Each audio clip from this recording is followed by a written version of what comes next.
صلاۃ والسلام علیک یا رسول اللہ وعلی آلک و اصحابک یا نور اللہ۔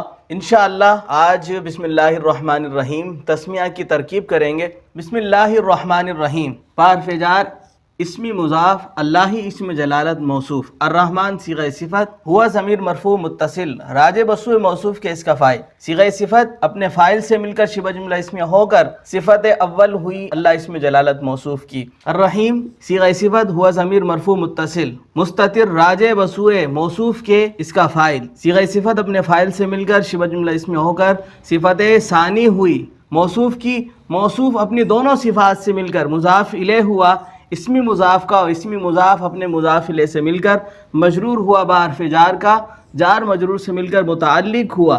یہاں پر ہم ایک فعل متعلق نکالیں گے اور بہت سارے افعال ہیں جن کو ہم یہاں پر متعلق بنا سکتے ہیں، متعلق بنا سکتے ہیں۔ یہاں پر اقرؤ بھی ہو سکتا ہے، یہاں پر اشرعُ بھی ہو سکتا ہے۔ تو بحرف جار اپنے مجرور سے مل کر متعلق ہوا اشرعُ فعل کا، اشرعُ فعل، انا ضمیر مرفوع متصل اس کا فاعل، فعل اپنے فاعل اور متعلق سے مل کر جملہ فعلیہ خبریہ ہوا، جملہ فعلیہ خبریہ ہوا لفظاً